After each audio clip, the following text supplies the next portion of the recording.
Alright guys, we're ready to kind of start a new unit, so I hope you guys picked up your note trackers and be ready. So today we're going to be talking about salt and blood pressure by yours truly, Miss Sanders. As always, pay attention to the color change because it's going to be on your test or just things that I want you to know. I know you guys really don't pay attention, but I've been telling you, and you guys obviously do really bad as test scores, so you might want to pay attention this time. Okay, so the myth began, the history of the myth began in the 1960s by a physician named Louis Dahl. He was originally from New York City, New York. He was the first one who did any studies on humans. He recorded information whenever he did his studies in the 1960s, but they didn't correlate with each other, so therefore he could not prove that salt affects blood pressure at the time. So that's how the myth originally began, and it went on until the early 2000s. An article by Taubes states flimsy evidence was implicating salt as a cause of hypertension. So it kind of was there, but not really there. So that's how the myth began. How it began and spread. So it originally began by the government. I know I said it began by Louis Dahl, but that's where kind of salt and blood pressure correlation started. But originally began by government and health organizations. They were the first ones, since no significant research was recorded. They're like, yeah, we can eat as much salt as we want now, put a whole can of freaking salt on Kentucky Fried Chicken.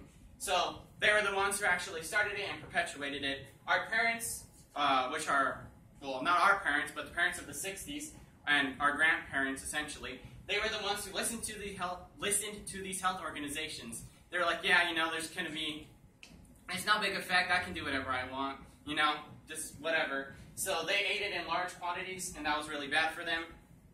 It was then passed down to our generation, so to our parents and everything, until more case studies and more research was done in the early 2000s as technology improved, and that kind of stated that there is an effect of salt and blood pressure, and it was proved incorrect.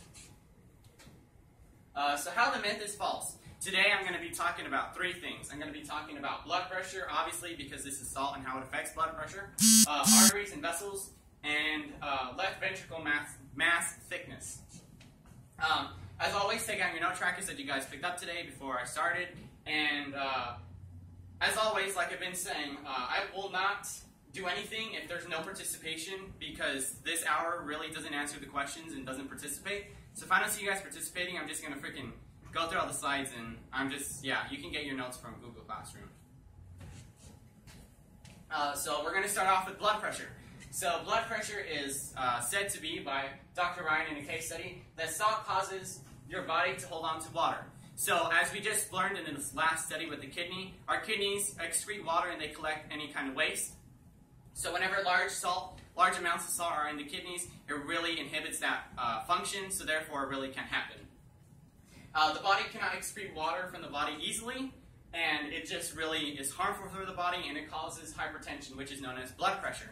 So whenever there is a lot of water, it kind of increases the force in the body, which that's not supposed to be there. It's supposed to be kind of equilibrium, and that's not there. So it increases our blood pressure kind of high, which is really chronic.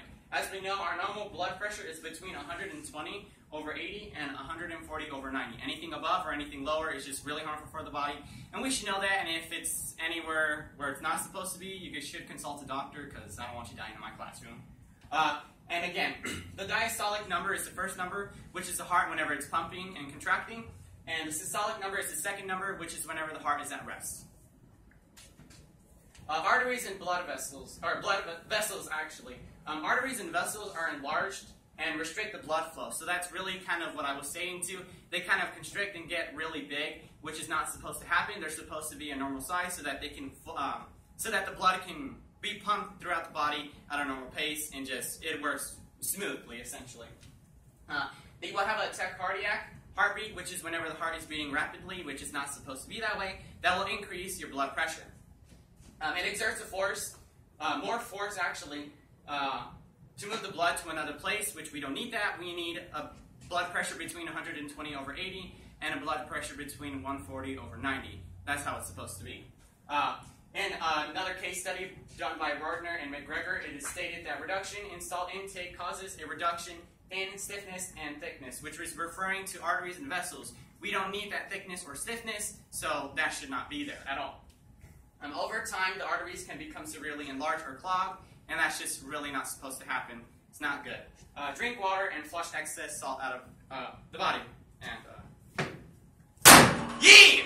Get up! Either take notes or get out. Told you. God.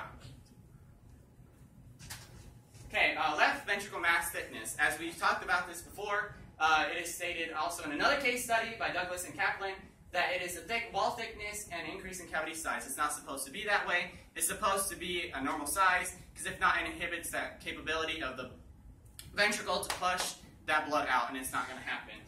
Restriction to blood flow, high energy consumption, because it's going to be more energy pushed into the heart, and it doesn't need to be that way.